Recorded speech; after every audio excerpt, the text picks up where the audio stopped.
namzegny sisy walawala aza siagna fitiavantegna fô zegny zalahy tsy tsara tsisy zanakakalo hafa tsy tokony fagnavaka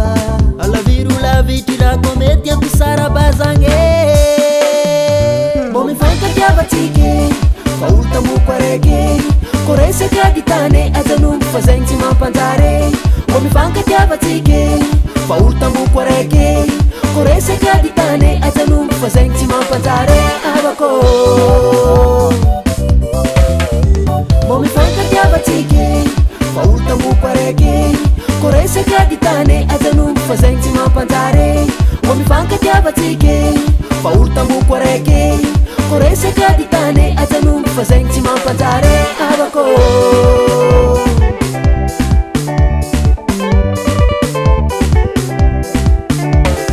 olo matagatsy miady tany masaky mifamono mifagnenjika miburuzy fa zegny zalahy tsy mety fampitoniany amy sefokaro ndraiky président fokotany tafakatra zisikany amy tribunale mifandaminareo olo tamoko araiky tsy tokony famono amin'ny ady tany mifandaminareo olo tamoko araiky tsy tokony famono amin'ny ady tany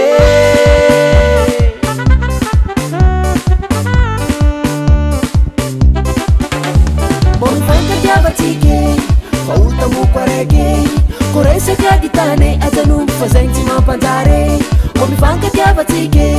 fa olo tamoko araiky ko resaka ditany ajanombo fa zegny tsy mampanjary avako mbô mifankatiavatsika fa olo tamoko araiky ko resaka ditany ajanombo fa zegny tsy mampanjary mbô mifankatiavatsika fa olo tamoko araiky ko resaka ditany ajanombo fa zegny tsy mampanjary avako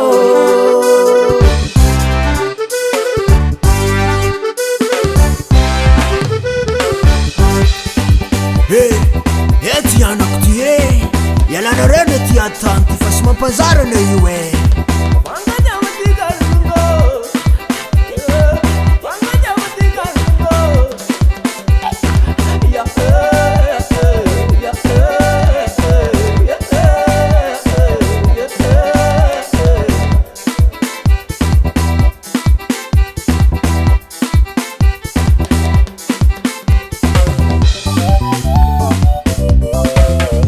mbô mifankatiavatsika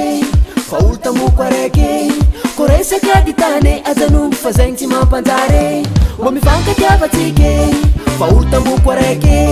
ko resaka ditany ajanombo fa zegny tsy mampanjary avako mbô mifankatiavatsika fa olo tamoko araiky ko resaka ditany ajanombo fa zegny tsy mampanjary mbô mifankatiavatsika fa olo tamoko araiky ko resaka ditany ajanombo fa zegny tsy mampanjary avako